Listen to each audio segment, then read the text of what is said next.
Easy. YouTube, what up? I'm about to show you the strongest build in the game, and how it's put together. Hi. I forgot you can do that. I've been playing some Wild Hearts, so the buttons are a little different for me.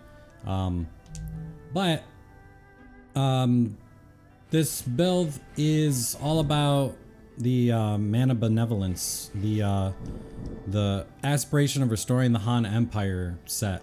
This is a set you can get as early as the regular game, your normal playthrough, the new game playthrough, and then it gets stronger as you go into New Game Plus. There's obviously some things like this set bonus requirement mitigation, and then I got a couple few graces here. So it's, you know, that might not be accessible to everyone, but that's again kind of the magic of it. You don't actually need these in order for this build to be pretty strong. It's just that once you have access to these, the build gets even stronger, and it doesn't even have to be set bonus requirement mitigation on armor, which is more valuable than getting it on weapon. But if you had it on a weapon, you know, that's just another way for this build to like get stronger. Okay, so again, this set requires the pair swords, the mana benevolence full armor, and a large grass knot. The reason why this set kind of sets itself different from other ones is that the accessory gives you the full set bonus. Not a lot of powerful sets in this game actually have an accessory associated with it, but because this one does, it actually makes it substantially stronger. So like I said, even if you didn't have this armor, maybe you had a weapon with set mitigation, you would still, you know, you would have the regular armor, and you could sacrifice the accessory and put something else there instead if you wanted. And if you didn't have the weapon or the armor, then, you know, it's the whole armor set, but you also get the accessory. Now, what makes this so strong is trying to get an accessory with power gain upon HP recovery and HP restoration from melee attack damage. Those two make it so that anything that gives you HP recovery, you'll be able to get that power gain proc, and you'll also be able to get spirit fervor anytime you get recovery from HP as well. So that's anytime you're attacking. So that's essentially like an infinite passive buff, because you should always be attacking essentially. Now, what makes this build so strong, the things you want to try and implement on it are a elemental enchant. I prefer lightning here, just because it helps with spirit gauge. It destroys an enemy's spirit gauge. It like reduces the max amount that you need to actually break them. So because that has like an impact on their spirit, it lets you focus more on raw damage. So anything on your armor, when it comes to the embedding special effects, you can just go for mostly raw damage. So for this, because we have the lightning enchant, we're looking at the highest percentage of raw damage that we can get out of all the you know, possibilities, which would be element imbued weapon damage. So we have that on all of our armor except our gloves, and this is why I said, you know, with a little extra help, not just the lightning, but you know, a little extra. I mean, 5% is actually a significant amount. So to get spirit damage dealt in perfect condition, 5%, that's pretty substantial. So I would definitely look for that. Another thing that makes this set so unique is that you can really play around with how you want your setup to be. It doesn't have to be lightning. It's just I would say go for lightning so that you have your, you know, something that helps you with destroying spirit on your enemies. So yeah, most of my armor is gonna look the same. You got element imbued weapon damage, lightning attack power, luck, which is, you know, nice for when you're trying to farm for stuff, but if you already got everything you ever wanted, then you can take luck off of your helmet, you can take luck off of your gloves, you can take luck off of your bow, you can rock an accessory that doesn't have luck on it, and so on and so forth. Even this one, I would sacrifice power gain upon HP recovery for a large grass knot with luck on it, or just another Libu dice if I really want to kind of downgrade myself and still be able to like reliably do damage. Anyway, so that's kind of the approach on that. So again, you got all these spear gain from normal attacks, very valuable to me. Another thing, I think this is pretty important to the build because there's going to be moments where you want that little extra bit of spirit, because with this build, the way you're dishing out a lot of your damage is obviously being at perfect condition. You're getting 17.2% from this. You're getting up to 11.2% from your Yinglong Divine Beast, and it's a substantial amount. I mean, if you look at it, it's kind of nutty. Yeah, that's at like that can go all the way up to 28.4% extra damage just by being at full HP. So obviously that's gone once you're not at perfect HP, once you're not at perfect condition, but you still have about 10% from just the damage from your armor special effects as well, and your weapon and how it's scaled and stuff like that. Another thing that's really, really cool about this, I shouldn't jump around too much, but another thing that's really cool about this is where you can actually distribute your stats. For a build to have so much power, so much damage, but still be able to give you almost 1,000 HP because you have like 99 points into Wood Virtue, it's kind of nuts. So it makes it so that you're not entirely a glass cannon, but you hit like a glass cannon without the whole glass part. So kind of a dream come true, right? And then damage received, that's more of like, you're gonna get hit once in a while. Preferably don't, but if you do, at least it's not gonna, set you back too far where you're like, oh, I got hit once, I'm down at like 20% HP, I gotta pop like 2 potions, that's gonna take forever, dude's endlessly attacking me, and I wanna be at peak HP, right? But if you were to ever take like a piece of chip damage, maybe from like an enemy with an element imbued weapon, and you block it, you're still gonna take a little bit of damage. It's still gonna pour through. So with anything that's giving you HP, like on your accessory or the set bonus itself, where you get HP upon deflection, or even if you wanted a wizard spell that gives you that HP, you have access to all of those to like really help yourself stay topped off. But so like I said, these are all going to be pretty similar. For the armor, if you're not rocking this, say you're pretty set, you got a 5-star of the Mana Benevolence, you still haven't found the set mitigation, then again, it's pretty much the same stuff except for negative effect duration on enemies. That's something you don't need. It helps a little bit to make it so you're not doing your martial art too often, which is something I need to get into and explain how the martial art really, really makes this build what it is. But that comes later on, like when you're in New Game Plus and graces are starting to become accessible. Your martial art becomes like such an incredible tool where you don't even have to spam it too often, right? And if anything, the reason why negative effect duration on enemies should be like something that you might want to consider is because it makes it so that you don't have to rely on your martial art too much. You're only using it once to proc some insane stuff, and I'll get into that right here. But so we got currently lightning negative. Okay, yeah, so I actually still have it on this piece right here, but the reason why I wanted to show this was to see what would be the additional thing, which is what, damage received? Yeah, damage received. So I guess I felt like I didn't really need a little extra damage reduction, but obviously it'd be nice with a 5-star, but with what I got. And then spear gain from normal attacks. That's worth mentioning, like I said before on the helmet piece. For this one, unfortunately, that green jewel right there, you can't have a duplicate of the same colored jewel, except for those little gray circle ones. I guess those don't count. But because this is a locked-in green jewel, I can't actually put spear gain from normal attacks, and deflect spear consumption's really not that impressive. So I'm just doing the value of having this set mitigation on an armor piece far exceeds getting that little extra bit of like spear gain from normal attacks. All right, so again, we see luck on our helmet and our wrists.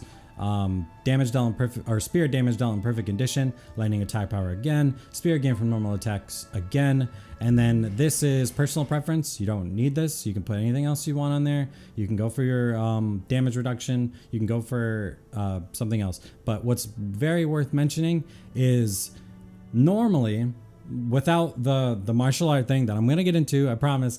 Maybe I should get into it now. No, I'll get into it in 2 seconds. Okay, so normally when you have your build set up, helmet and wrists have sort of like a constraint. They you can put very specific things on your helmet and very specific things on your wrists. And I'm talking about buffs and debuffs. So like you can gain a buff by doing this condition. You can apply a debuff by doing this condition, in this case deflecting a critical blow. And it's not the same for helmet. It's the buff debuff application isn't deflecting critical blow. That's specific for wrist, and each one has two. Wrist is deflecting critical blow and something else. I think it's like deflect counter attack or something like that. Whereas helmet is on wizardry spell or fatal blow, I want to say. I might have one of those swapped around, but anyway. So at not at like full new game plus, not with like the most optimum gear. You just have like the base version of this where you have the mana benevolence gear and all that. You typically want to put damage amplification on your wrists. You want damage amplification here, and then on your sword you want spirit vulnerability. And the reason why I have damage amplification on my sword, I'm teasing it. I know I'm teasing it, but it's really like the coolest part of this build, and I promise I'm gonna talk about it. We're gonna get there. It's what really makes this build come together. But I guess for the sake of this video, the point of this video is to show you that like this build is really powerful early when you don't have like all the craziest shit and all that. And it can slowly get like stronger and stronger as you come across like more and more equipment that really power it up. You really don't need everything that I have here, but everything that I currently have is what I would consider, you know, as close to the optimum evolution of this build, right? Like this accessory is pretty bad, you know, like it doesn't really have anything on it, and besides that power gain upon HP recovery and the fact that it's part of the set bonus, ice attack and toxin have nothing to do with my build, nothing. But it's the only unless I swap this out. But anyway, under the circumstances I'm dealing with right now, obviously I could do with a better large grass knot, preferably one with power gain upon HP recovery. But I also have the luxury of getting another accessory, any accessory in the game that has HP recovery on melee attack damage, and the purple square jewel would be power gain, because damage reduction upon deflection isn't that impressive.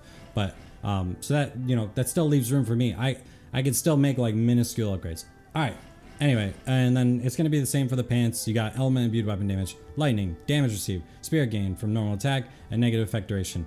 Again, the negative effect duration not totally necessary, but you'll see in the video after this, which is me just kind of showing you how strong the build is against certain bosses, or not certain bosses, sorry, I should preface, against bosses. And the reason why I want to preface that is because this build isn't like the build that you just create because it's strong against one or two bosses. It can obliterate every single boss in the game.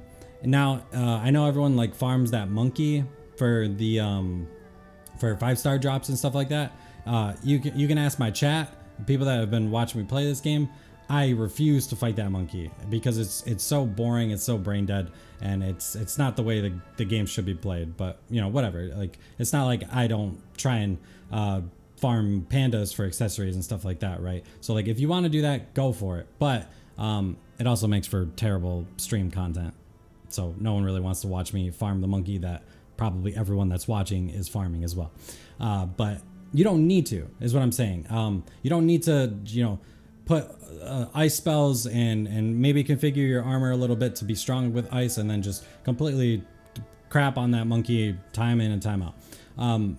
Instead, just this build will just crush everything. It'll handle the monkey very, very powerfully. It'll handle Liu Bei, who's the person that drops this gear, the Mana Benevolence, which you're probably going to be farming so that you can get like the optimum sword. Because if you look here, this is actually not even a 5-star sword, but it's got bamboo sever, which is something I prefer. And even if it was a 5-star sword, the only thing I would be adding on there is lightning attack anyway. So, but this sword, awesomely enough, scales with wood and water. So you would think, oh shit, am I skipping around too much? No, this is a quick explanation. You would think go all in on water since it scales better. Not necessarily. You don't even need 20 points in water like I do. The reason I have 20 points is because I'm like infatuated with the blink spell. But okay, so I don't want this whole build explanation to take too long. So let's move on to the next thing. We'll talk about the graces after I talk about the most important thing about this build, and the reason why I don't have damage amplification on my wrists and spirit vulnerability on my weapon is because what actually makes this build, like, you know how I said there's those tiny little incremental increases, how this build like constantly it'll keep evolving, get stronger and stronger and stronger as you come across things. The thing that sets it like bam, like shoots it straight up, is the Grace of Ling Bao, Tinzun the Pure One, Tianzin, Tianzin, whatever. It is incredible, and you only need the first set bonus, which is pretty easy to get even if you don't have set bonus requirement mitigation, right?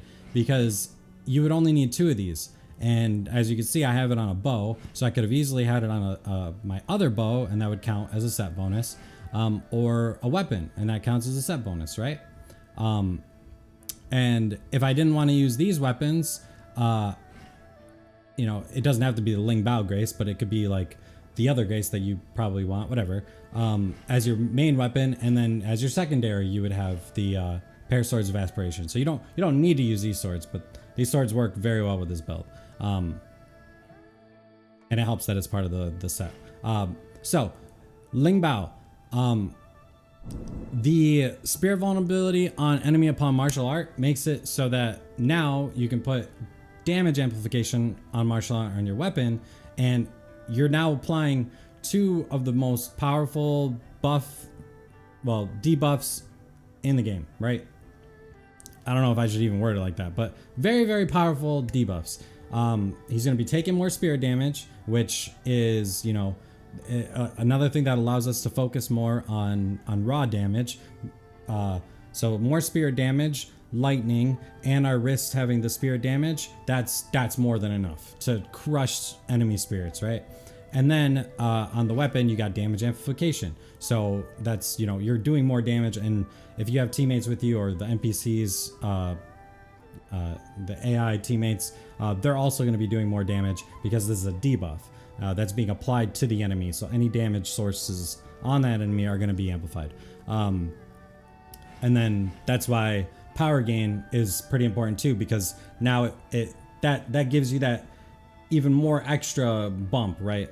And the more seamless that the build is, the more while still being as strong as it is, makes it such a beautiful set, so powerful, so strong. You don't have to like really consider the things like, okay, after deflecting a critical blow, that's when I should expect like a lot of damage, so that's when I should use this ability or time my fatal blow and whatnot. Instead, it's all 2 buttons. I don't know how you do it on PC, but for PlayStation, with the PlayStation controller, R1, square, bam, my dude is like totally debuffed. He's taking extra damage, extra spirit damage. He gets crushed. It's great. It's beautiful. Okay, so now we can actually talk about what happens if you come across a set bonus requirement mitigation. I have 1 weapon with set bonus requirement mitigation and 1 armor piece. And it out of all the armor pieces, this is just a little extra tip. Less of a tip because you might not have as much control over it as you want. But out of all of the armor pieces, the chest is actually probably the best one to get kind of unlucky as like a 4-star, but lucky enough that it's a set bonus requirement. And I don't know if set bonus can even show up on other stuff. I know this game has like certain limitations on stuff because you can't get graces on accessories, you know what I mean? And the whole helmet and wrist being different than the other armor. Anyway, the special effects on chest is probably the most limited addition to your build that like you can't, there's only so many things you can put on there that really like change the build or make it that much stronger. Whereas, you know, helmet and wrist, even pants, I don't remember exactly why, but I guess for that sake, let's just assume pants and chest are kind of in the same league, but I'm pretty sure pants are, maybe I'm talking out of my ass with that, pants being slightly better than chest. Damage received, I don't want this to take long. I mean, it's the same thing, right?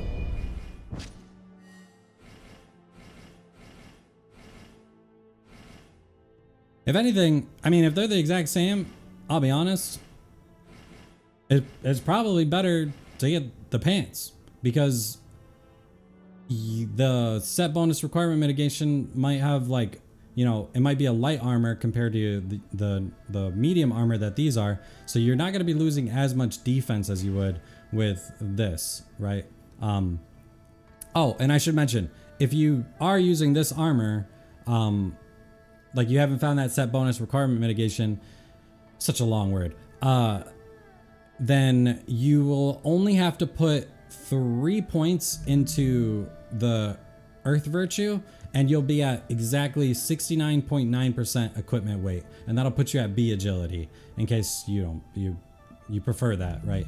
It's obviously better to be in a lighter agility than not. But in terms of like defense, yeah, I'm taking like a little bit of an L on the defense there, but it's fine. Just don't get hit, right? And look, see the armor she's wearing? That's not armor you bring to battle, but it's fine if you don't get hit. So we went over all that. 1 set bonus requirement mitigation starts to come into play. If you were to get it on a weapon, the reason that's not as good as armor, and I might have already said why, but is because the most you're really gonna get as like additional buffs, additional stuff on the build is the 2 ranged weapons. Because again, you're not going to be able to get it on accessories. You can't get graces on accessories. But for the ranged weapons, you're getting you'd at least be able to get 2. So if you wanted, you could get that power drop on enemy upon wizard spell hit by putting 2 Ling Bao right here, right? But because I have it on armor, that means I get the Ling Bao, nice awesome synergy with the martial art. I chose Grace of Shenong for the spear gain from normal attacks, 3.4%, and I went with Grace of Yuan Shi for the additional spear gain from normal attacks. And if you're wondering why spear gain from normal attacks is so like why I enjoy it so much, I won't say that it's absolutely necessary. But I will say that you do need a decent amount regardless if you really want like most builds to work, but definitely this one. If you have as much as I do, because you don't need these. You don't need Shenong and Yuan Shi. You can go for the other graces that give you damage reduction. You can go, I think you get like 2.2% damage reduction with some of them. I could probably see actually. Xiao Hao, that's status effects. I don't want to sit on this too long either. Deflect Spirit, that's lame. I think most of it's in my storage actually. Here's the set bonus one I was talking about, by the way. Anyway, okay, take my word for it, I guess, or check the wiki. You can see like what you can do it yourself, right? Where you're like, okay, which ones do I want? Maybe I don't want those, and you can look through all of them, or you know, you come to that realization like, yo, I could get up to a 3 set bonus if I really wanted to, right? and you're like, there's some grace out there that's like I would want 3 of, so that I can get that 3 set bonus, because the set bonus requirement gives you that, you know, you need 2 to have a set bonus, right? So 3 pieces plus the whatever, you understand. Go through it. You're more than welcome to. I already have. I can tell you without a doubt that this is the strongest way to go about it. The value is just insane. So to get it on a bow, even nicer. To get it on a bow that has a locked jewel that's not damage. I suppose it could be either of these, right? But anyway, so I'm getting that extra damage, and this is worth mentioning too. When I was going over the armor, I should have pointed this out.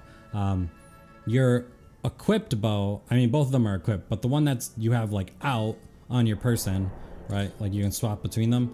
The set bonus doesn't care about this, whichever one's actually equipped, but the effects and stuff do care. So you want the one that has like your best stats on actually like out. And so we're getting that extra damage dealt right there, the luck and spirit gain, right? So that's great. If you didn't care about power gain, again, you just really want the large grass knot. It does what a lot of other builds aren't going to be able to do, and that's why it's so strong. This is worth mentioning, and I don't want to get into it too much either, because I want this to be a short video to give you what you're coming here for, right? But this is definitely worth mentioning. What I've noticed with a lot of people is that once they get to New Game Plus, they think like, oh, let me figure out which grace set I'm going to be committing to. And as I'm sure you've already noticed, I'm not committing to a grace set. This isn't about committing to a grace set. Again, you can get it as early as new game, and it's still very strong. But instead of like committing to a grace, like a full grace set, we're just taking advantage of the tiny little like bonuses that they give. The value of the grace sets actually have like a substantial amount compared to other sets that might have like, put 2 pieces of this set together, you get, you know, status accumulation 2%, 3%, something like that. It's not worth. So this is the way to go about it. Let me think. Is there anything else on that? Bamboo Sever. That's my preference. It's one of the fastest martial arts. Again, you want this to be as seamless as possible. So a very fast martial art is ideal. Considering you probably might not want to use these, you're still gonna have it equipped on your secondary, but if you were to use a different weapon, then I would say go for something that has a fast martial art, because you just want to apply it quickly. It's not about the damage. If anything, the more you use martial arts, the more spirit you're gonna have to deal with to bring it back up. But something quick so that you don't have to really use it too often, and once you do it, it's seamless, right? And I think I already mentioned this too, but a lot of the damage in this build, which you're gonna see in the video after this explanation, when I show it off, why you want full spirit when you're doing fatal blows. You'll pay attention to it, right? You'll see that I have full health, so I'm getting the max amount of perfect condition damage bonus. The element imbued weapon damage, that's also applied, but full health, the martial art, so that he's taking extra damage. The spirits, that's obviously a factor, but in terms of how much damage you're going to see from the fatal blow, the damage amplification, the perfect condition, and the 1000 positive spirit, the full spirit gauge, it's nuts. And so I guess the last thing we talk about, or last couple things, would be how you want to distribute your stats, and which wizard spells you want to use. And so we can start with the stats. I was holding R1 to sprint. I've been playing Wild Hearts. It's okay. It's a good game. It's fun. But man, there's some jank in that game that's been throwing me wild, like making me want to pull my hair out. Anyway, so music just got louder. If you don't have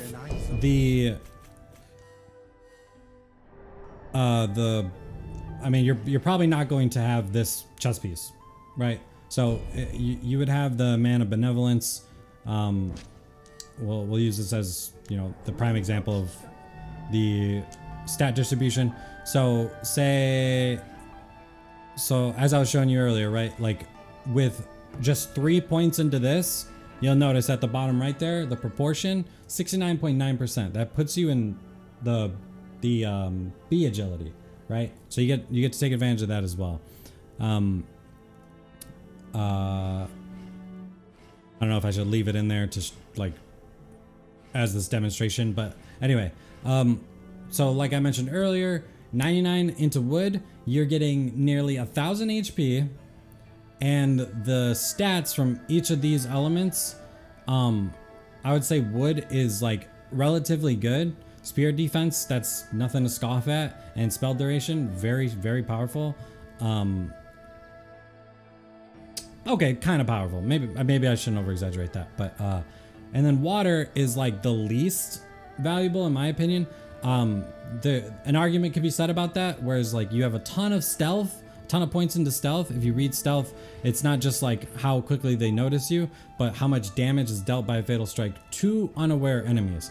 So if you're, going through levels, you're not just like farming bosses. If you're going through levels and stuff like that, and you have a ton of stealth, then yeah, you're gonna be able to just like one shot or nearly kill every single one of those like big elite enemies with a ton of stealth. So if you want, you can put all those points in there if you're doing those kind of maps like regularly, and benefit off of that. You have a route or something like that. It makes sense.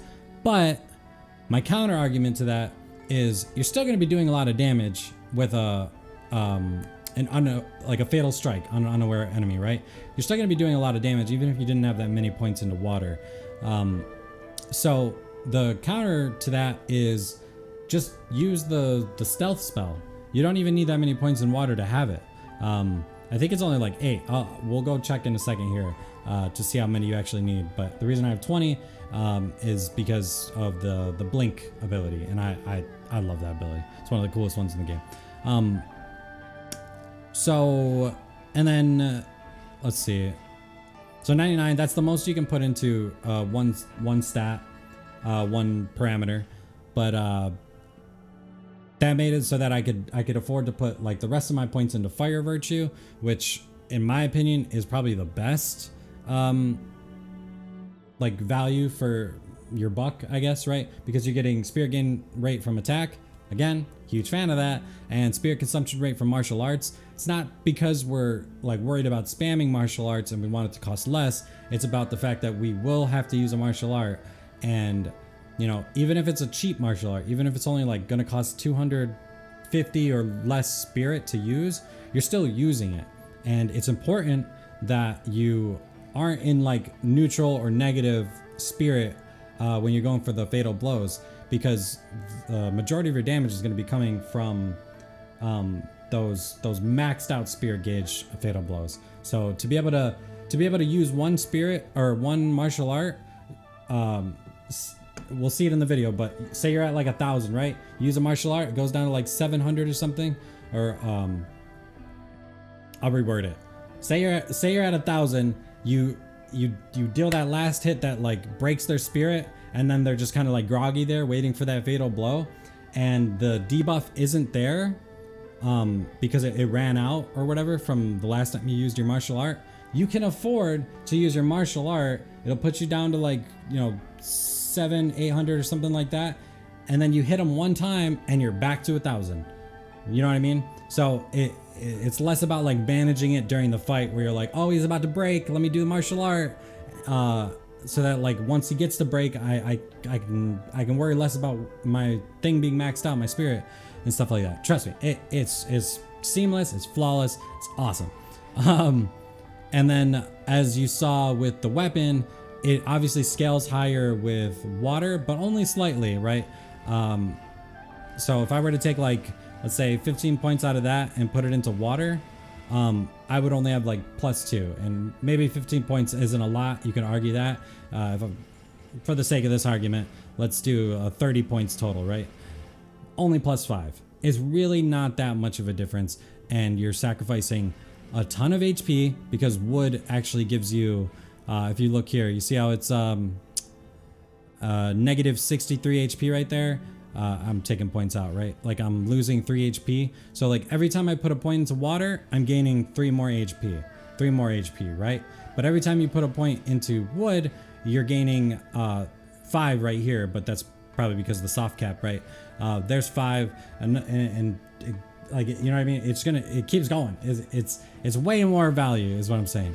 And because it scales well with your weapon, that's perfect. And because this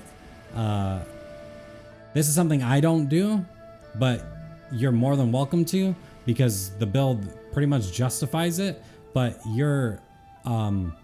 this stat down here that I'm highlighting affects the damage and shock status effect accumulation dealt by your lightning attacks.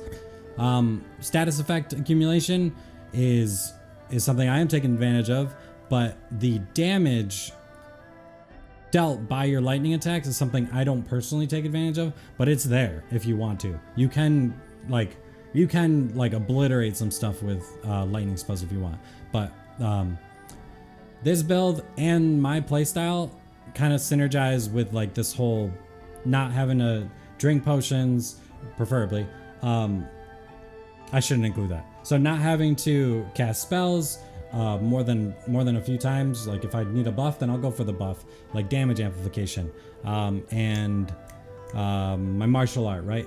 I enjoy just being able to attack, do my normal attacks, and deflect counters or deflect criticals, deal those fatal blows, and just focus on that stuff, right? It makes being at perfect condition so much more reliable.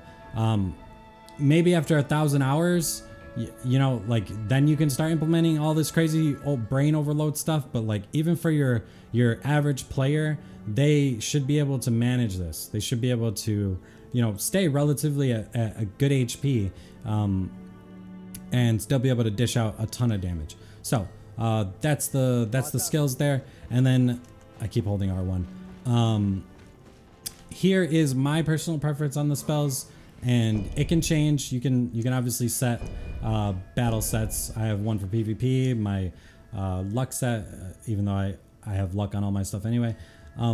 But you can change it out if you want. Like if you're doing what I mentioned earlier, where you're just running through maps, then instead of like perfect restoral, you would probably want the thing I mentioned earlier, which would be unseeable form. And it only costs 8 points. So 8 points in there. You're running around the map, you pop this, it costs over 1,000 spirit. So it's very expensive, but once you get a fatal blow, you could literally sprint up to an enemy. And if you time it right, certain enemies have different timings on like how close you need to be, but you'll get the hang of it. You can creep up, whatever. There's a bunch of ways to do it, but this is an option. You don't have to use it. But if you were to deal that fatal blow because you're undetected, even though this costs 1,000, a fatal blow resets you back to 0. You're good to go. Aqua Blink, that's my personal preference. I love it. It's so cool. It's so good. Sometimes I don't even use it in some of my fights, but if you're ever like overwhelmed by something, or you're going up against those 3 human dudes in that one fight, Aqua Blink comes in clutch. It's super cool. But the main 2 things about this build, I would say the main thing actually is just amplified damage. Like I really don't even really use anything. Aqua Blink's nice for just moving around, just to feel quicker if you want. But you could take it off. You could go for something else if you wanted. Perfect Restoral is it's nice for when I'm playing Wild Hearts and coming back to this game and realizing that I'm not as perfect as I try to be. But this, you know, helps you from one attack, and it's nice because, you know, it's not a huge sacrifice. 99 points in your wood tree anyway, right? So you're gaining that. And then I have this on. I guess more of an example for this video, right? But you could use this. Something I've noticed players like to do is instead of going for that full spirit fatal blow, instead they're using as much spirit as possible and then going for a fatal blow to get that spirit reset, right? So like if you wanted, you could actually spam this like probably, well, 2 times max if you're at neutral, but if you're in positive spirit, which is probably likely since you've broken their spirit, right? So that means you just dealt an attack or you deflected their critical blow. So you should be at positive spirit, meaning you can cast this probably 3, maybe 4 times, go for your fatal blow, like instantly after that 3rd or 4th one. And even though you'll see it like in the background during like the kind of cutscene of the fatal blow, that damage will still be applied. You get a reset, you're good to go. But amplified damage is the main thing with this. And then perfect restoral is just like an extra nice little thing. So when you're starting fights, like, you know, when you're starting like a boss fight or something like that, or the Liu Bei fight, the fight doesn't actually start until you like walk forward, right? Close enough to them that it starts. So because this costs over 1,000, you're going to be at neutral at the start of the fight, right? So what you do is you actually amplify damage first, so you're not at cap, and then you perfect restoral, which will put you like, you know, technically above cap, but it's not going to go past 1,000, right? So you'll just be at 1,000, then just make sure you don't get hit. So that should be it. That should be everything, right? If I'm forgetting anything, I guess I'll try to include it after this whole explanation.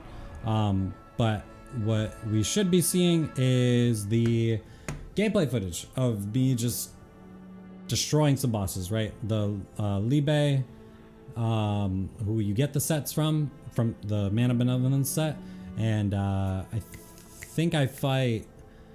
I mean, I could do some now too, but I think I fight. Well, you'll see. Enjoy. If you did enjoy the video, leave a like, subscribe if you want to see some more. I'll be posting some videos like this as often as I can for different games as well.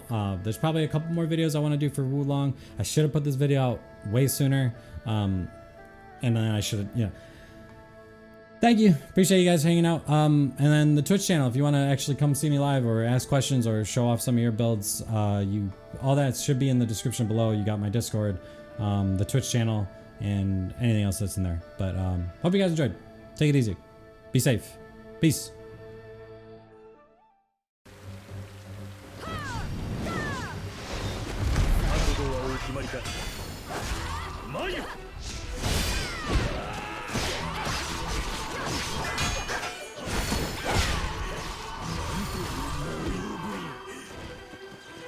So now you can reapply. I did it in the wrong order, but same thing.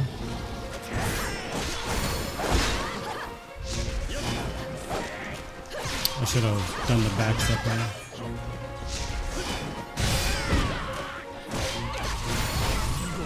So he didn't have the damage amp on him there, but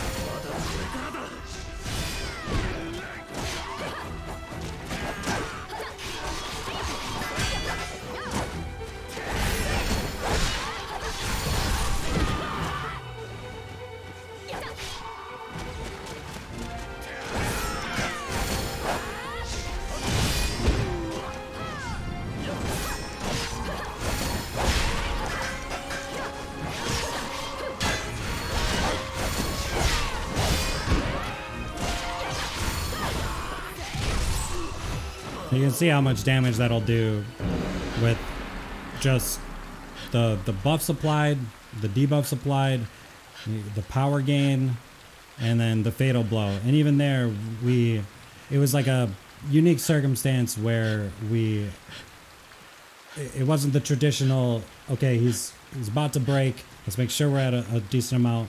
We were able to still do a martial art and then go for the attack there. And still get us to 1,000. Video is to show you that you really can get a lot of value out of this build. So unfortunately, he started with that, which is it's going to make it so that he takes less damage.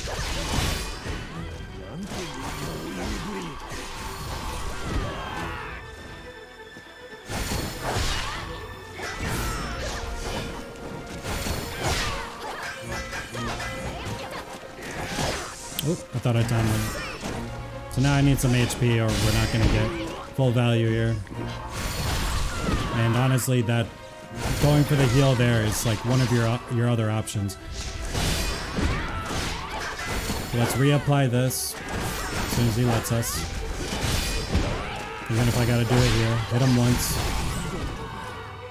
Reapply here.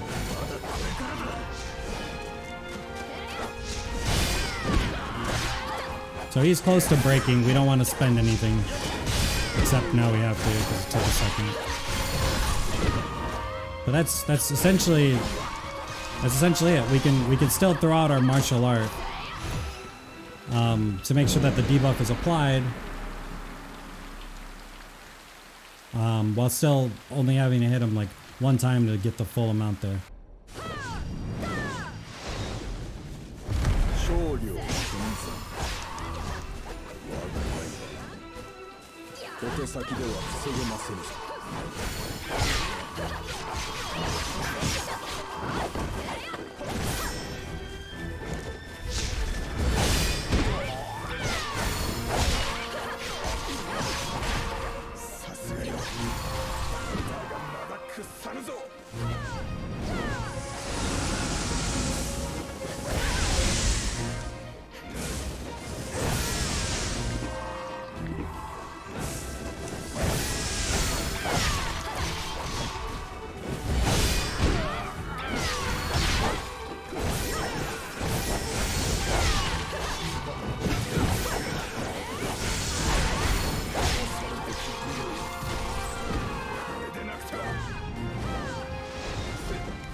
Easy.